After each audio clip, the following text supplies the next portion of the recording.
मेरे प्यारे देशवासियों, आज हम सब 80वां स्वतंत्रता दिवस मना रहे हैं।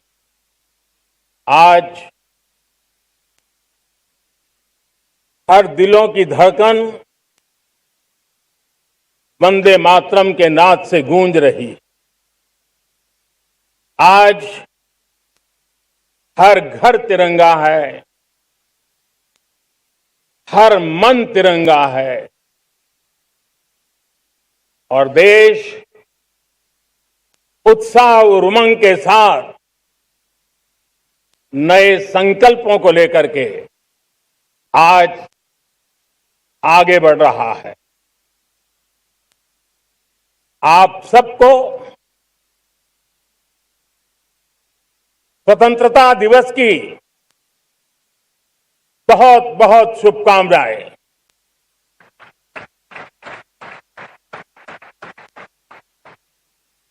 देश आज उन महान सपूतों का पुण्य स्मरण करती है जिन्होंने देश की आजादी के लिए त्याग बलिदान की पराकाष्ठा की। अपने तप, त्याग और बलिदान से आजादी के एकमात्र लक्ष्य को लेकर के अपनी पूरी जिंदगी खपा दी। पूज्य बापू समेत सभी स्वातंत्र सेनानियों को बलिदान की महान परंपरा जगाने वाले महान क्रांतिकारियों को आज मैं श्रद्धापूर्वक नमन करता हूं।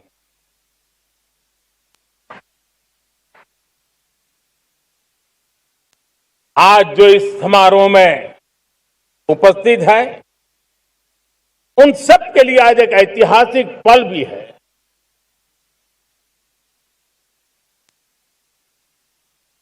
आजादी के बाद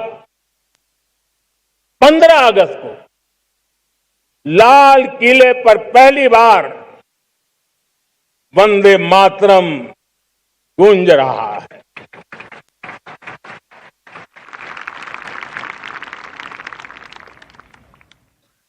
आज जब हम देश के लोग वंदे मातरम के 150 वर्ष मना रहे हैं तो इससे बड़ा उत्तम अवसर क्या हो सकता है।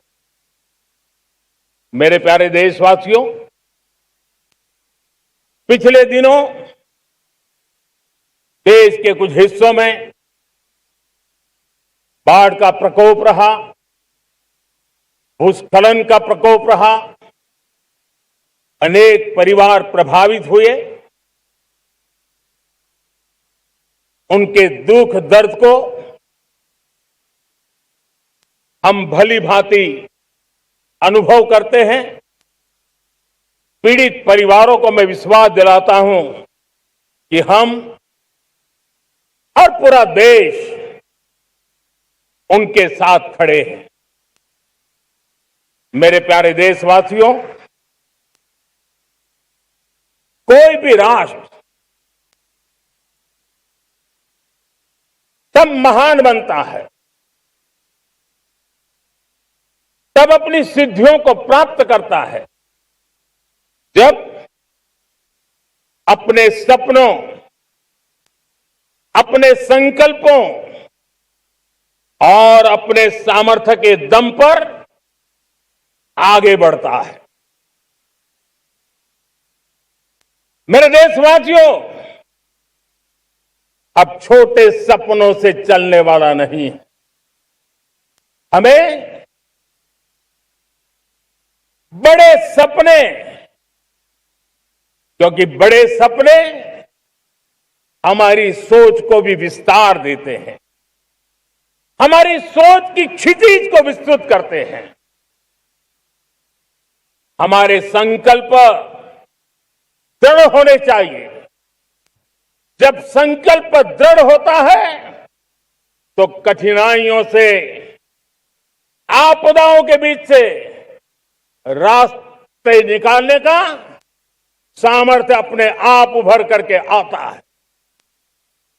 और मेरे प्यारे देशवासियों, हमारे संकल्प भी ऊंचे होने चाहिए, क्योंकि जब सपने ऊंचे होते हैं, संकल्प ऊंचे होते हैं, तो हमारे सामर्थ्य की ऊंचाई भी बढ़ती है, हमारे प्रयासों की ऊंचाई भी बढ़ती है, और तब जाकर के हम सपनों को साकार कर सकते हैं। मेरे प्यारे देशवासियों, आज भारत ने भी एक बहुत बड़ा सपना देखा है, दृढ़ संकल्प के साथ देखा है, नई ऊंचाइयों को छूने के लिए देखा है। और वो सपना है, जब आजादी के 100 साल होंगे, 2047 में हम विकसित भारत बना के रहेंगे। 140 करोड़ देशवासियों के पुरुषार्थ से इस लक्ष्य को हमें हासिल करना है। और जब दुनिया की सबसे बड़ी आबादी वाला देश विकसित होने का संकल्प लेता है, तो ये दुनिया की नजरों में भी हमारे साहस का परिचायक बन जाता है। दुनिया हमारी तरफ देखने का नजरिया बदलने के लिए मजबूर हो जाती है। प्यारे देशवासियों, और मैं ऐसे ही नहीं कह रहा हूं, पिछले 12 वर्ष में देश के कोटि कोटि नागरिकों ने, दलित हो, पीड़ित हो, वंचित हो, आदिवासी हो, गांव में रहने वाला हो, शहर में रहने वाला हो, गरीब हो, मध्यम वर्ग का हो, युवा हो, बुजुर्ग हो, नारी हो, पुरुष हो, उत्तर हो, दक्षिण हो, पूर्व हो, पश्चिम हो, हर किसी ने पिछले 12 साल में एक संकल्प के साथ, समर्पण के साथ देश को नई ऊंचाइयों पर ले जाने में हर प्रकार से प्रयास किया है। मैं उनके इस प्रयासों का आदरपूर्वक स्वीकार करता, और उसी का परिणाम है कि इतने कम समय में 25 करोड़ देशवासी गरीबी को परास्त करके गरीबी से बाहर निकले हैं। इन्हीं देशवासियों का प्रयास का परिणाम है कि हम कभी फ्रेजाइल 5 में गिरे जाते थे। 12 साल के भीतर भीतर हम एक मेजर इकोनॉमी में फास्टेस्ट ग्रोइंग इकोनॉमी बन गए हैं। साथियों,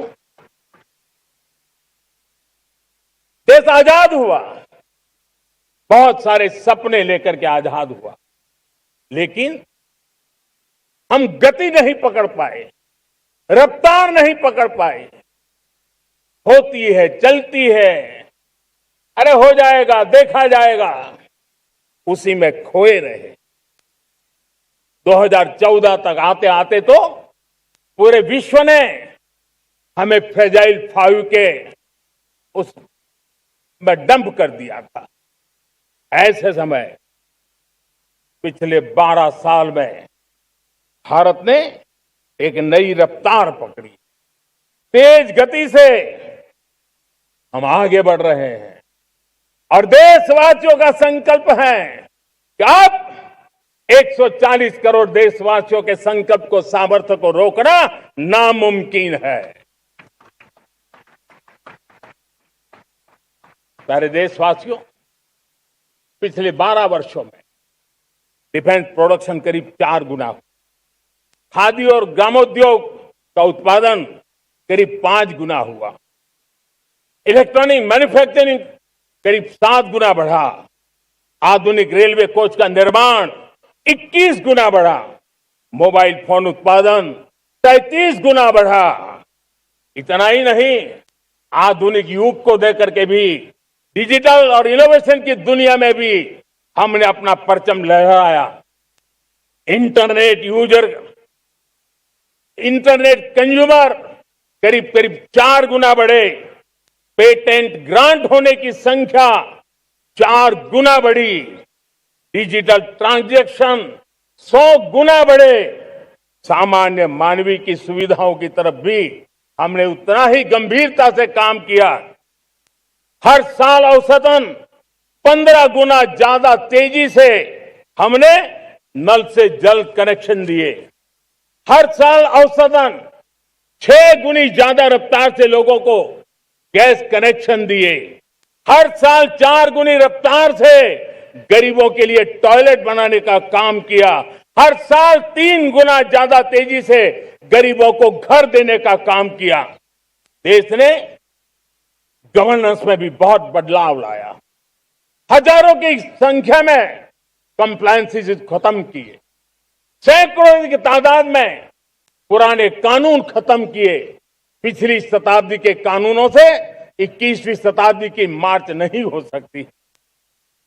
हमने आधुनिक इंफ्रास्ट्रक्चर के लिए मेट्रो का विस्तार किया। हमने पब्लिक ट्रांसपोर्ट को ताकत दी। जिस स्पीड से काम, जिस स्केल पर काम किया, ये सब, ये रफ्तार, ये विस्तार, ये अचीवमेंट आजादी के बाद पहली बार पिछले 1 दशक ने देखा है।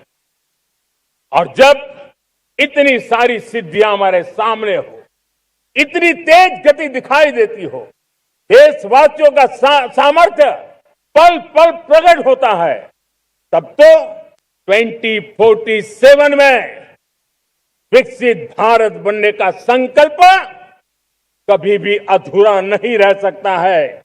ये सारे आंकड़े इस बात की गवाही देते हैं कि हम आगे बढ़ने वाले हैं, मेरे प्यारे देशवासियों। लेकिन उसके लिए आत्मविश्वास की जरूरत होती है, आत्मगौरव की जरूरत होती है, और साथ साथ आत्मनिर्भर भारत होना भी बहुत जरूरी होता है। और इसलिए बीते वर्षों में हमारा कन्विक्शन रहा है कि भारत को हमें अब दूसरे देशों पर निर्भर रह करके नहीं जीना चाहिए। हमें आत्मनिर्भर बनना चाहिए। दुनिया में बहुत कुछ मिलता है, सस्ता मिलता है, जल्दी मिल सकता है, लेकिन उससे हमारा सामर्थ्य तैयार नहीं होता, न हमारे सामर्थ्य की कसौटी होती है। और इसलिए हमें भी अपनी क्षमताओं को बढ़ाना है। अपने हितों की सुरक्षा हमें खुद को करनी है। और इसलिए आत्मनिर्भर भारत का संकल्प बहुत दृढ़ता के साथ हम लेकर के आगे बढ़ रहे हैं। मेक इन इंडिया, स्वदेशी, वोकल फॉर लोकल, इन सारे क्षेत्रों में आज हर भारतीय का मन जुड़ रहा है। मेरे प्यारे देशवासियों, मैं आपको एक उदाहरण देता हूं सेमीकंडक्टर का। देश आजाद होने के बाद विश्व में तो सेमीकंडक्टर की चर्चा हो चुकी थी, हमारे यहां भी बातें होती थी, लेकिन सेमीकंडक्टर का कोई बड़ा प्लान हम आगे नहीं बढ़ा पाए। और आज स्थिति क्या है? आज की डिजिटल दुनिया में, आज की टेक्नोलॉजी में चिप का महात्म्य हम समझते हैं। कोई भी इलेक्ट्रॉनिक गुड्स होगा, हमारे मेडिकल इक्विपमेंट होंगे, हमारे ट्रांसपोर्ट के रास्ते होंगे, हर किसी में चिप अनिवार्य है। और इस चिप के बिना दुनिया थम जाए ऐसी स्थिति पैदा हो। और इसलिए भारत ने आत्मनिर्भर होने की दिशा में अपना सेमीकंडक्टर प्लांट, बड़ा सेमीकंडक्टर प्लांट, 3 सेमीकंडक्टर प्लांट शुरू हो चुके हैं और मुझे बताया गया है कि वहां जो प्रोडक्शन हो रहा है वो एक्सपोर्ट होना शुरू हो चुका है।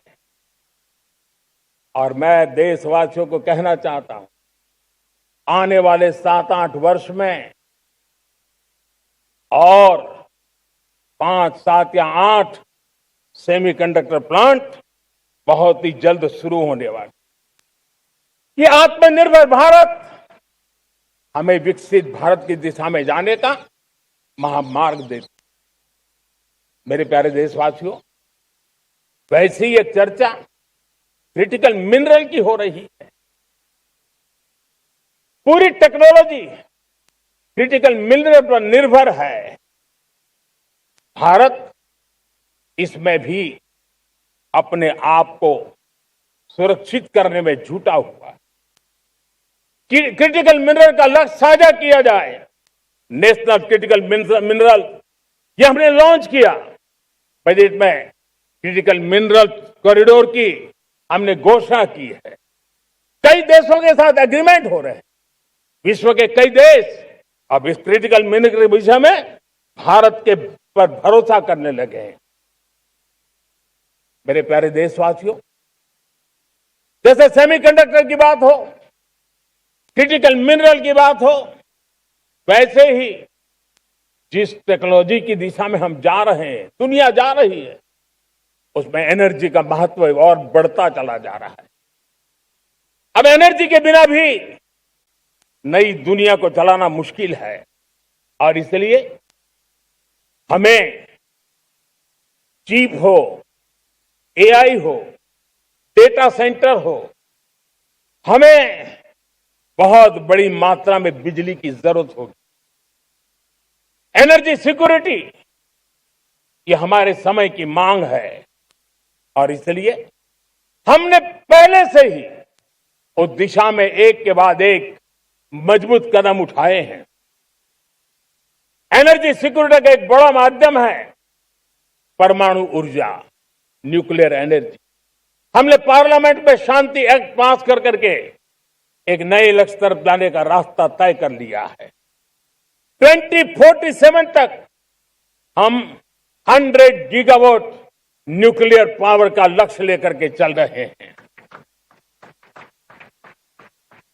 इसी एक दशक में हम 5 नए न्यूक्लियर रिएक्टर शुरू करने का लक्ष्य लेकर के चल रहे हैं।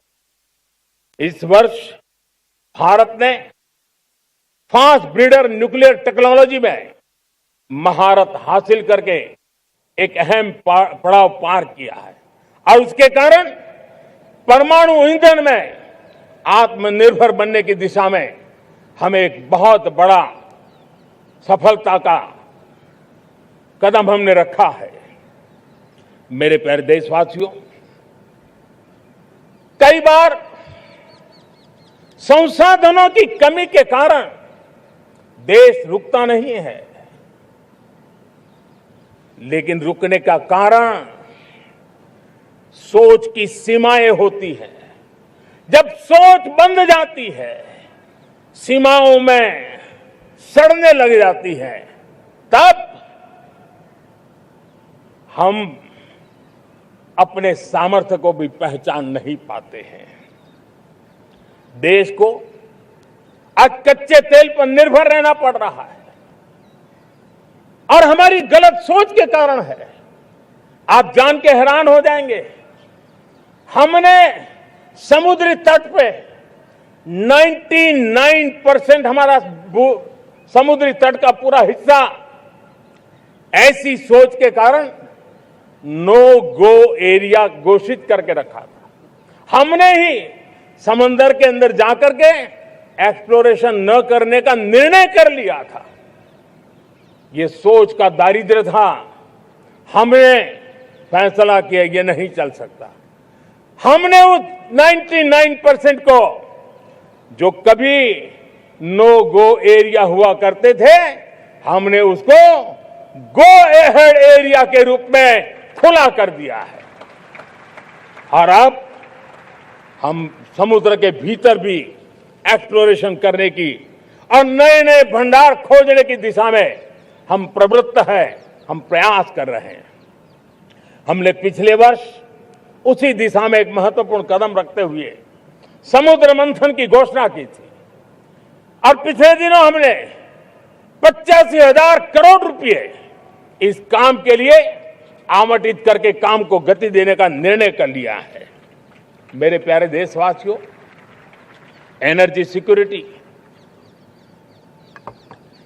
इसका मैंने कहा कि हमें ऑल्टरनेट स्रोतों की तरफ भी पूरी शक्ति लगाना बहुत जरूरी है और इसलिए ऊर्जा का सही इस्तेमाल बढ़ाते हुए भारत इसी दिशा में आज तेजी से काम कर रहा है। 2014 से पहले, मतलब आज से 12 साल पहले, हमारे देश में सिर्फ 70 शहरों में पाइप से गैस की व्यवस्था थी, पाइप से गैस डिस्ट्रीब्यूशन होता था। 12 साल में इन 70 शहरों को हमने 700 शहरों तक पहुंचा दिया है। ये होती है रफ्तार, ये होता है विस्तार। 2014 के पहले मुश्किल से 20-22 लाख घरों में पाइप से गैस पहुंचता था। आज 1.25 करोड़ घरों में पाइप से गैस पहुंचाने का काम हो रहा है। 12 वर्ष पहले देश में सोलर एनर्जी की कैपेसिटी सिर्फ 2 गीगावाट थी। 2 गीगावाट, आज 160 गीगावाट हमने प्राप्त किया है लक्ष्य। मेरे प्यारे देशवासियों, मैं एक और जानकारी देता हूं। हमने इसका लाभ देश के मध्यम वर्ग को, सामान्य परिवार को मिले, इस तरफ भी उतना ही ध्यान केंद्रित किया। हमने पीएम सूर्यघर मुफ्त बिजली योजना चालू की और आज मुझे संतोष है कि इतने कम समय में 50 लाख घरों का सोलर एनर्जी का काम हम आंकड़ा पार कर चुके हैं। तेजी से चल रहा है और उसके कारण हजारों घरों का बिजली बिल 0 हो गया है। हजारों घर अपनी बिजली का उपयोग करने से अतिरिक्त बिजली आज बेच करके कमाई कर रहे हैं। हर परिवार को हम इस काम के लिए 80,000 रुपया सरकार की तरफ से एक एक परिवार को मदद दी जा रही है, तब जाकर के हम इस काम को पूरा कर रहे हैं। मेरे प्यारे देशवासियों, आपको जानकर के हैरानी होगी, ये जो हमारी रेलवे है उसका इलेक्ट्रिफिकेशन का काम हमारे देश में 1925 में शुरू हुआ था। 1925 में इलेक्ट्रिफिकेशन का काम शुरू हुआ, लेकिन 90 साल में 1925 से लेकर के 90 साल में सिर्फ 30% रेल का इलेक्ट्रिफिकेशन हुआ था।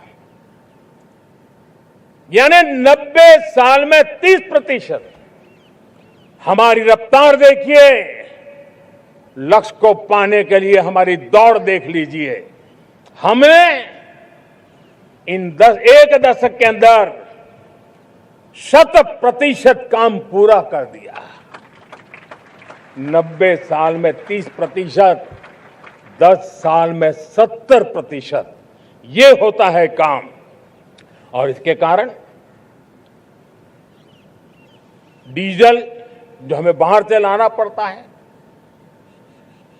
उसकी बचत हुई, बिजली से हमारी ट्रेनें चली, पर्यावरण को फायदा होने लगा। मेरे प्यारे देशवासियों, हम यहां से नहीं रुके हैं, हम दुनिया के अंदर पीछे रहना नहीं चाहते। पिछले दिनों आपने खबर सुनी होगी, भारत ने ईंधन का नया क्षेत्र को भी छू लिया है। देश ने पहली हाइड्रोजन से चलने वाली ट्रेन शुरू कर दी है और मुझे खुशी है, ये सबसे लंबी ट्रेन है और सबसे ताकतवर ट्रेन है और दुनिया में हाइड्रोजन ट्रेन के क्षेत्र में भी भारत ने अपना झंडा गाड़ दिया है। प्यारे देशवासियों, पिछले 10-12 साल हम लगातार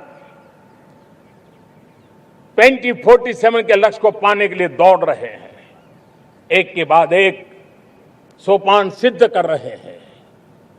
हमने सोचा भी नहीं था कि हमें इसमें भी कुछ मुसीबतों का झेलना पड़ेगा। पिछले 10-12 वर्ष में कितने संकटों का सामना करना पड़ा। कोरोना जैसी वैश्विक महामारी ने पूरी दुनिया को चिंता में डाल दिया था, सारी व्यवस्थाएं चरमरा गई थी। कोरोना से बाहर निकले, युद्ध की विभीषा की खबरें आने लगी, कहीं यूक्रेन तो कहीं पश्चिम एशिया, हर जगह पर तनाव का माहौल। और पता नहीं भविष्यवेत्ताओं ने तो न जाने क्या क्या घोषणाएं कर दी थी। देश को डराना, देश को भयभीत रखना, देश को चिंतित रखना, इसी में कुछ लोगों को आनंद आता है। वैक्सीन नहीं मिलेगी, कोविड में लोग बचेंगे नहीं, कुछ भी नहीं होने वाला। वेस्ट एशिया का क्राइसिस आया, पेट्रोल पंप पे पेट्रोल नहीं मिलेगा, गैस नहीं मिलेगा, डीजल नहीं मिलेगा, फर्टिलाइजर नहीं मिलेगा। सारी दुनिया भर की अफवाहें फैला करके भारत के लोगों को भयभीत करने का, डराने का, चिंता के अंदर डुबो देने का कुछ लोगों को आनंद आ रहा था। लेकिन देश ने देख लिया कि पिछले 10-12 साल की सुविचारित योजनाएं रंग ला रही है और हम इतने बड़े संकट के बावजूद भी नागरिक देवो भव के मंत्र को लेकर के जीते हुए भारत ने जो तैयारियां की थी, एक के बाद एक कदम उठाया था। सोचा नहीं था कि संकट आएगा, लेकिन उस संकट के समय में ये सारी चीजें काम आ गई और आज देश में गैस भी है, पेट्रोल भी है, यूरिया भी है। हम अपनी ताकत के ऊपर खड़े हो रहे, चल रहे। मेरे प्यारे देशवासियों, दुनिया के इन संकटों का प्रभाव हर किसी पर हुआ, हम भी अछूते नहीं है। यूरिया के दाम दुनिया में 3,000 रुपया पहुंच गए एक बोरी का। आज भी हम मेरे देश के किसानों को वो बोझ सहने के लिए मजबूर नहीं कर रहे। सरकार अपने कंधों पर वो बोझ उठा रहा है और दुनिया से जो 3,000 रुपया में यूरिया का बोरा हमें मिलता है, वो हमारे किसानों को हम सिर्फ 300 रुपये में दे पाते हैं।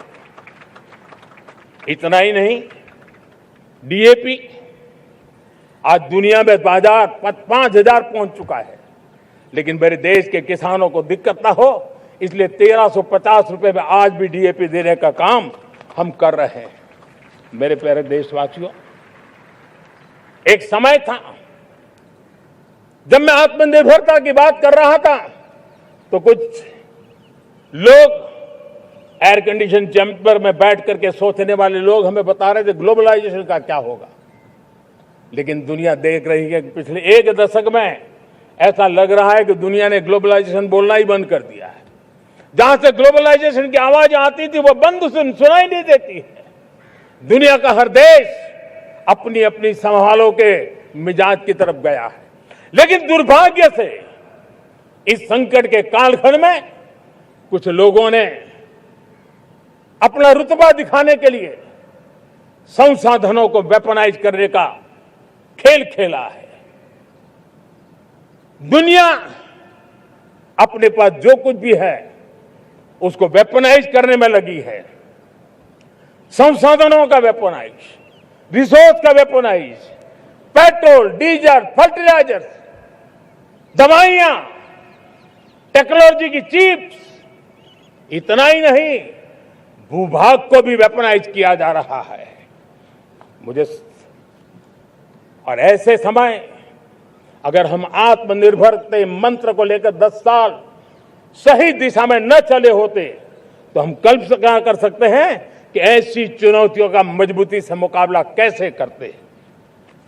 और हमारी तैयारियां निरंतर बढ़ती जा रही है। मेरे प्यारे देशवासियों, दूसरी तरफ आज भारत का प्रोफाइल पूरी तरफ बढ़ रहा है। आज भारत दुनिया के लिए एक स्वीकृत और सम्मानीय देश के रूप में बन रहा है। भारत के पास स्थिर पॉलिटिकल मैंडेट है, स्थिर सरकार है, भारत का वाइब्रेंट लोकतंत्र है, भारत का मजबूत न्याय तंत्र है और हम सबको दिशा देने वाला भारत का संविधान है। और अब दुनिया हमारे इन सामर्थ्य को पहचानने लगी है और इसलिए 2014 के बाद दुनिया करीब करीब 40 देशों के साथ हमारा FTA एग्रीमेंट हो रहा है। अब देखिए कितना बड़ा अवसर आया है। लेकिन ये जो ट्रेड एग्रीमेंट्स हुए हैं ये एक बहुत बड़ा अवसर है और इसलिए खास करके मैं मेरे MSMEs को कहना चाहूंगा कि हमें इस मौके को छोड़ना नहीं है। दुनिया में हमें पहुंचना है। भारत के उत्पाद की हर चीज विश्व के बाजार में पहुंचे और चाहे हमारा टेक्सटाइल हो, हमारी मशीनरी हो, हमने दवाइयां हो, हमने मौका छोड़ना नहीं है। लेकिन वैश्विक जो पैरामीटर्स हैं उस पैरामीटर को हमें पार करना होगा। हमें दुनिया से जो मिलता है उसे अच्छा देना पड़ेगा, दुनिया में जो मिलता है उसे सस्ता देना पड़ेगा। और पंजाब के लुधियाना से लेकर के तमिलनाडु के तिरुपुर तक हमारा टेक्सटाइल सेक्टर दुनिया में पहुंच सकता है। इतना ही नहीं, केरलम से लेकर के गुजरात और तमिलनाडु से लेकर के बंगाल, ये हमारा समुद्री तट, हमारे मछुआरे भाई बहन आज इस FTA के कारण हमारे श्रिप यानी झींगा उसके एक्सपोर्ट की बहुत संभावना बनी है। हमारे सी फूड की दुनिया में पहुंच बनने की संभावना पड़ी हुई है। और इसलिए मैं चाहूंगा कि हम इस परिस्थिति का फायदा उठाते हुए, हम आगे चलते हुए हम इन कामों को पार करने के लिए प्रयास करें। मेरे प्यारे देशवासियों, मैंने जो भूमिका आपके सामने रखी है उसके पीछे 2047 का लक्ष्य इन मजबूत नींव पर खड़ा है। 2047 विकसित भारत का लक्ष्य हमने पिछले 10-12 साल में देशवासियों ने जो सामर्थ्य दिखाया है उस सामर्थ्य का हिस्सा है। और इसलिए मेरे प्यारे भाइयों बहनों, सदी का 1/4 हिस्सा बीत चुका है और अगला 1/4 हमारे लिए अत्यंत महत्वपूर्ण है। अब हम रुक नहीं सकते हैं, हमारी गति नहीं रुक सकती है, हमारी दिशा तय हो चुकी है, हमें प्राप्त करके रहना है। और इसके लिए हमें अपना वर्क कल्चर बदलना होगा। हमारे वर्क कल्चर को बदलते हुए हमें हमारी सोच को भी बदलना होगा, हमें हमारे काम की गति को भी बदलना होगा। जो काम पिछले 5-7 दशक में नहीं हुए हैं वो काम हमें आने वाले 5-7 साल में करने हैं। और मेरा भरोसा है मेरे देश की युवा शक्ति पर, मेरे देश के नौजवानों पर, मेरे देश की माताओं को बहनों पर, मेरे देश के किसानों पर, मेरे देश के मजदूरों पर कि हम इस सपने को साकार कर सकते हैं। और इसलिए हमें रिफॉर्म की गति को भी आगे बढ़ाना है। और जब मैं रिफॉर्म की बात कर रहा हूं, रिफॉर्म नहीं हमारे लिए कंपल्सन है, नहीं रिफॉर्म ये हमारे के लिए कोई बजबड़ है, हमारे लिए रिफॉर्म ये कन्विक्शन है। आउट ऑफ कन्विक्शन हम रिफॉर्म एक्सप्रेस पर चल पड़े हैं और हम आने वाले दिनों में भी नेक्स्ट लेवल रिफॉर्म की ओर बढ़ने वाले हैं। और इसलिए सरकार, समाज, उद्योग, उत्पादक, किसान, हर किसी ने अपनी ट्रेडिशनल व्यवस्थाओं में रिफॉर्म करना पड़ेगा, सोच में रिफॉर्म करना होगा, अपने लक्ष्यों को रिफॉर्म करना होगा। और इसलिए मेरे प्यारे देशवासियों, हमें एक निश्चित दिशा में को लेकर के चलना होगा। मैं आज उस युग को भी याद करना चाहूंगा जब देश भारत का सामर्थ्य सप्त सिंधु के रूप में हम जानते थे, हम समझते थे, हम सुनते थे। अब विकसित भारत बनाने के लिए हमें नई धारा चाहिए। आज लाल किले की प्राचीर से मैं देश के सामने शक्ति की सप्त धारा का आवाहन करता हूं। आने वाले 5-7 साल में जो पिछले 5-7 दशक में नहीं हुआ, वो सप्त धारा के सामर्थ्य से, शक्ति से हम देश को नई ऊंचाई, नई गति देंगे और नए लक्ष्यों को पार करने वाला सामर्थ्य देंगे। और इसके साथ साथ देश की युवा शक्ति का सामर्थ्य का भरपूर राष्ट्र निर्माण में उपयोग होगा, उनकी शक्ति जोड़ी जाएगी। आने वाले दिनों में जब मैं सप्तधारा की बात करता हूं, सप्तधारा की पहली शक्ति है मैन्युफैक्चरिंग पावर। मेरे प्यारे देशवासियों, हमें मैन्युफैक्चरिंग सेक्टर को बहुत आगे बढ़ाना होगा और प्रोडक्शन बढ़ाने के साथ साथ हमें छोटे छोटे पुर्जे भी बनाने हैं और बड़े बड़े प्रोडक्ट भी बनाने हैं। पूरा वैल्यू चेन हमारा होना चाहिए और उसे लेकर के चलना। हमें कंपोनेंट भी चाहिए और हमें कंप्लीट मैन्युफैक्चरिंग भी चाहिए, कंप्लीट प्रोडक्ट भी चाहिए। डिजाइन से लेकर मैन्युफैक्चरिंग तक भारत को ग्लोबल सप्लाई चेन का भरोसामंद केंद्र बनना होगा। इसके लिए मैं 3 चीजों पर विशेष जोर देना चाहता हूं। मैन्युफैक्चरिंग के क्षेत्र में जो मेरे भाई बहन हैं, ये समय का ये अवसर है, इस अवसर को जाने मत दें। और इसके लिए हमें कॉस्ट, क्वालिटी और स्केल, इसके विषय में वैश्विक मानदंडों से खरा उतरना पड़ेगा। हमारी फैक्ट्रीज कॉम्पिटिटिव हो, हमारे प्रोडक्ट्स यूजर फ्रेंडली हो, हमारा पैकेजिंग दुनिया के लोगों को लुभावने वाला हो, आकर्षित करने वाला हो, हमारा जीरो डिफेक्ट प्रिसिजन मैन्युफैक्चरिंग, ये हमारी पहचान बनना चाहिए। हर मैन्युफैक्चरर, हर एंटरप्रेन्योर, हर एमएसएमई से मैं कहना चाहता हूं, ग्लोबल मार्केट में हमारी पहचान विश्वसनीयता और गुणवत्ता के आधार पर होनी चाहिए। क्वालिटी के संबंध में नो कॉम्प्रोमाइज, और इसलिए हमारा मंत्र क्वालिटी, क्वालिटी, क्वालिटी होना चाहिए। यही हमारा ग्लोबल ब्रांड वैल्यू बनेगा। मेरे प्यारे देशवासियों, इस सप्तधारा की दूसरी शक्ति है कृषि और फूड प्रोडक्शन, फूड प्रोसेसिंग। हमें इस दिशा में आगे बढ़ना होगा।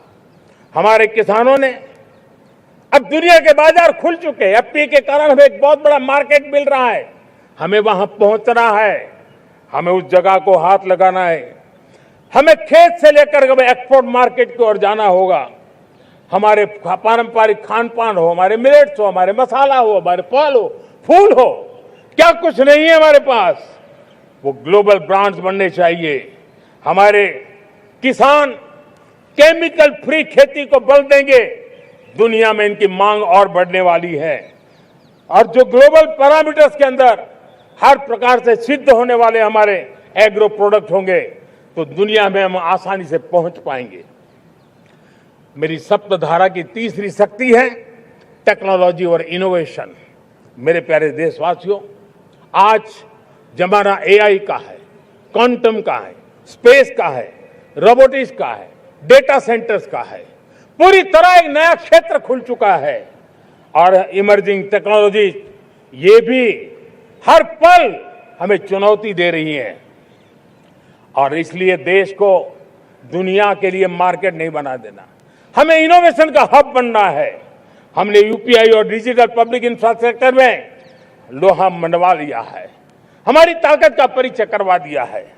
अब भारत को डिजिटल पब्लिक टेक्नोलॉजीज उसको भी दुनिया के कोने कोने तक पहुंचाना है। भारत को नेक्स्ट जनरेशन कम्युनिकेशन टेक्नोलॉजी में लीड करना है। मेड इन इंडिया 6G हर कोने में पहुंचे, ये हमारा लक्ष्य होना चाहिए और हमें उसमें तेजी करनी चाहिए और इसके लिए हमारा प्रयास कम नहीं होना चाहिए। सप्तधारा की चौथी शक्ति है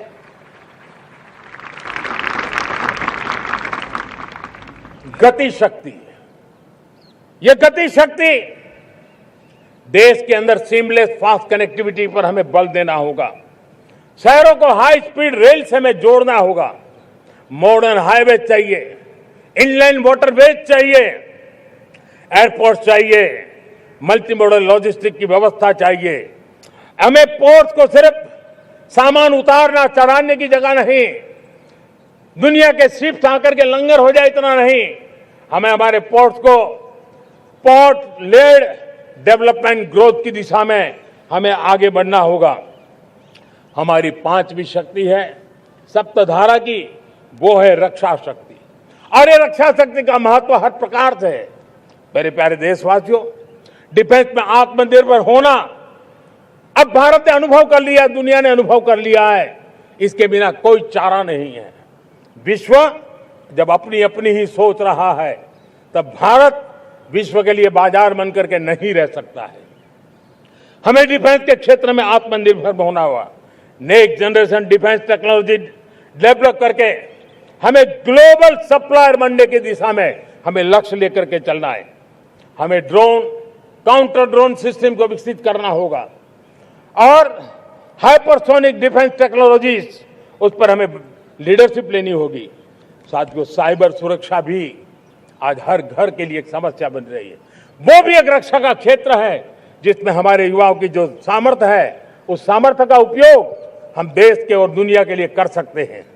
हमारी सप्तधारा की छठी शक्ति है ग्रीन इकोनॉमी, ब्लू इकोनॉमी, जो ग्रीन जॉब को भी जन्म देती है।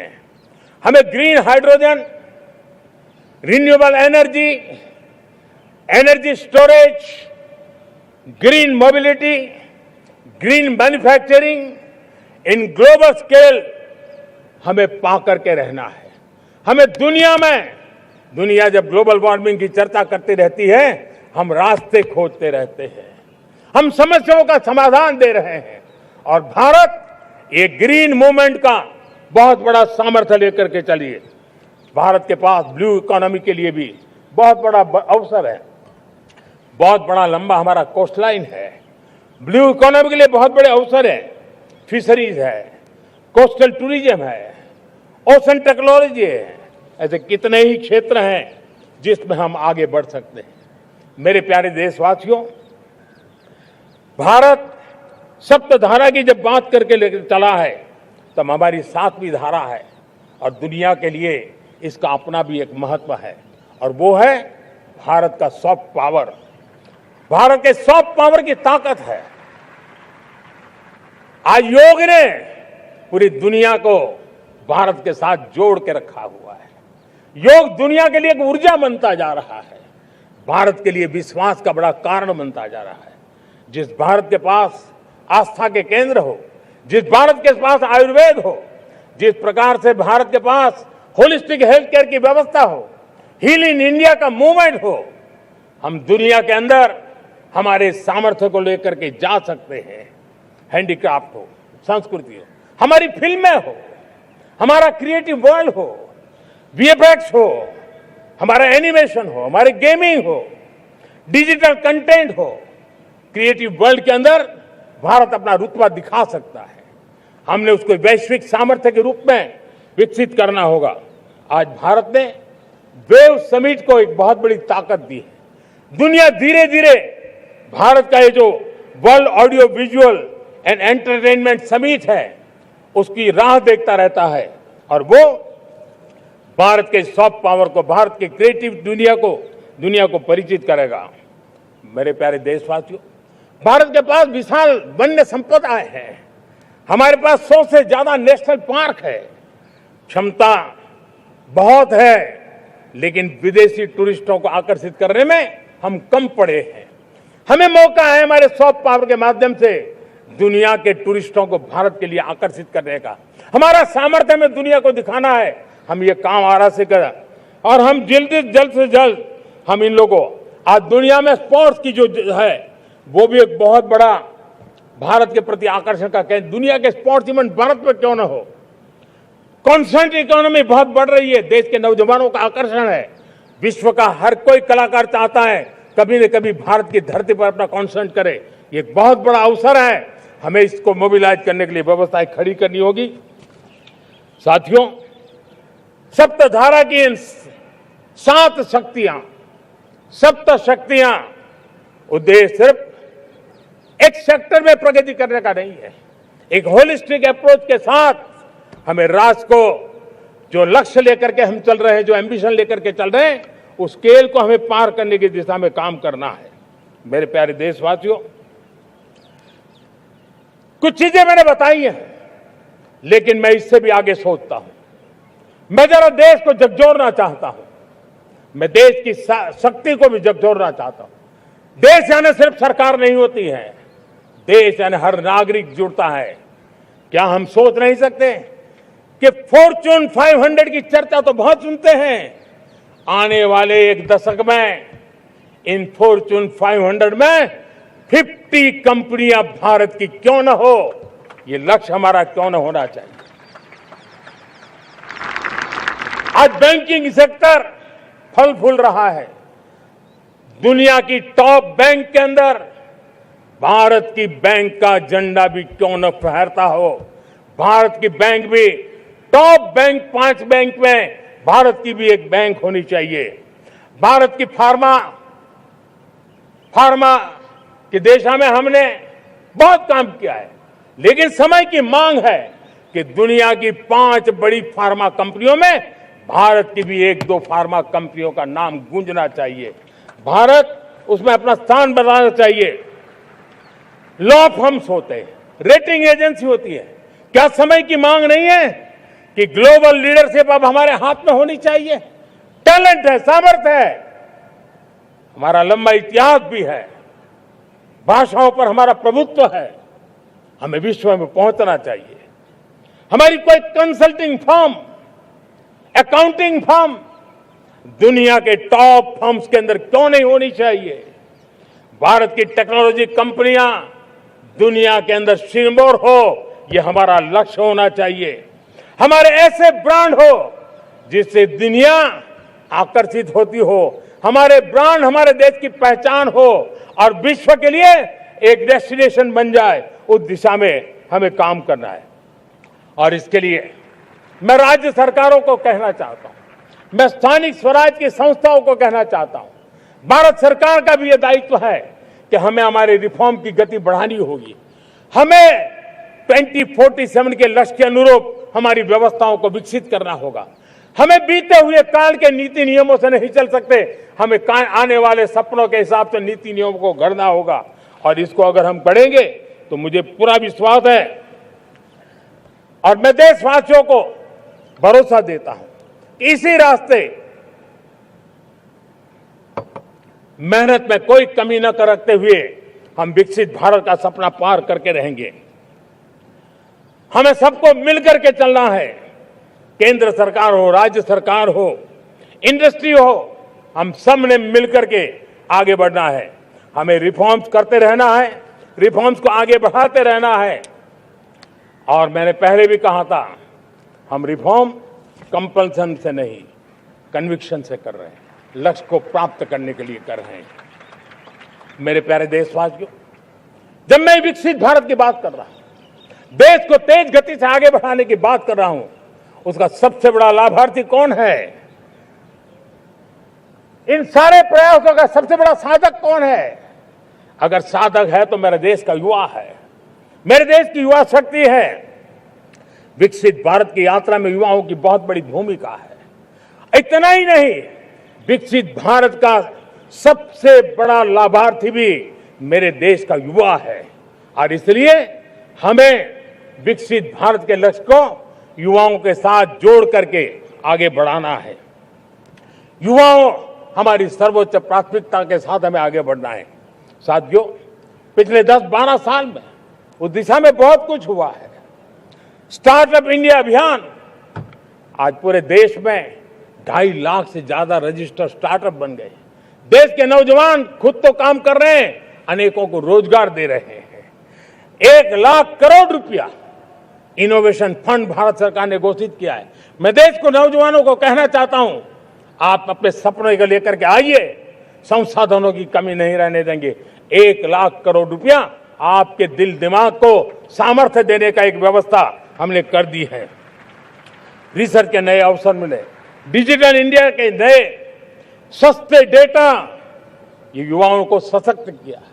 दुनिया में सस्ता डेटा कहीं है तो भारत की धरती पर है, और देश के नौजवानों को नई ताकत दी है। स्किल इंडिया हमने नेशनल प्रोग्राम बनाया है।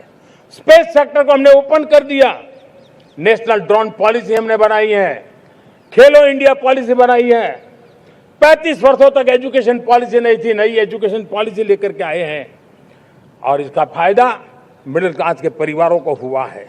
साथियों, 2004 से 14 आंकड़ा मुझे देना चाहिए आपको। 2004 से 14 हमारे देश में 350 से भी कम यूनिवर्सिटी थी, और आज 10-12 साल के भीतर भीतर करीब 650 नई यूनिवर्सिटी जुड़ चुकी है। करीब 1000 का आंकड़ा हम पहुंच रहे हैं। 2014 के पहले मेडिकल की सिर्फ 400 सीटें हुआ करती थी, आज करीब 850 सीटें मेडिकल की हो रही है। इतना ही नहीं, अब विदेशी यूनिवर्सिटी भी भारत की धरती पर आ रही है।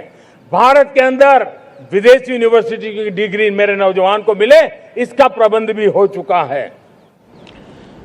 हमारे देश के युवा मन बचपन से ही टेक्नोलॉजी की तरफ आकर्षित हो, उस दिशा में हम काम कर रहे हैं, और इसलिए हमने करीब 10,000 से अधिक अटल टिंकरिंग लैब छोटे छोटे बच्चों के हवाले कर दी है, ताकि उनका इनोवेशन और टेक्नोलॉजी के अंदर उनका मन बने। 12 वर्ष युवा, हमने अनेक रास्ते खोले। हम स्टार्टअप ओपन कर दिया, आपने देखा होगा। भारत के प्राइवेट स्टार्टअप 28 साल की एवरेज उम्र के बच्चों ने, नौजवानों ने दुनिया में पहले ही ट्रायल में अपना सैटेलाइट लॉन्च कर दिया और रॉकेट लॉन्च कर दिया। उन्होंने बहुत बड़ा काम कर दिया है साथियों। आज करीब 2.5 लाख से ज्यादा रजिस्टर्ड स्टार्टअप है। हमने पिछले दिनों एआई इंपैक्ट समिट किया था। एआई का विस्तार बहुत तेजी से बढ़ रहा है। लाल किले से मैं देश के नौजवानों के लिए घोषणा करना चाहता हूं।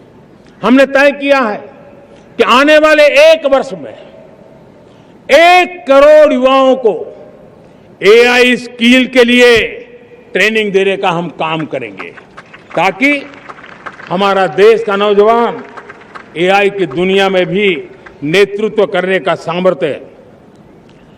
मेरे साथियों, बायो इकोनॉमी एक नया क्षेत्र है। एक समय था 2014 के पहले सिर्फ 60,000 करोड़ रुपए का बायो इकोनॉमी का काम होता था। मेरे देश के नौजवान, आपने क्या कमाल कर दिया है। देखिए, नीतियां जब सही होती है, लक्ष्य जब साफ होता है, तो मेरे देश के नौजवान कैसा करके बायो इकोनॉमी में देश की युवा शक्ति ने सामर्थ्य दिखाया। 2014 के पहले जो 60,000 करोड़ का कारोबार था, आज वो कारोबार बायो इकोनॉमी 20 लाख करोड़ पहुंच चुकी है। दोस्तों,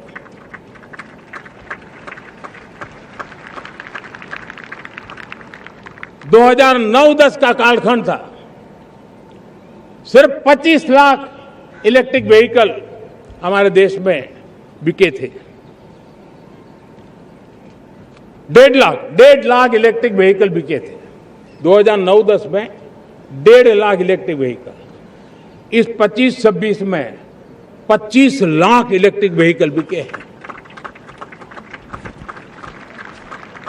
मेरे प्यारे देशवासियों, एविएशन सेक्टर भी मेरे नौजवानों के लिए बहुत तेजी से आगे बढ़ रहा है। नए एयरपोर्ट, नए रूट, नए नए रोजगार के अवसर बना रहे हैं।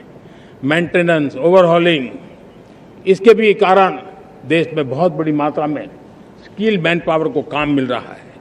मेड इन इंडिया हवाई जहाज बनाने की दिशा में हमने सफलता पाई है।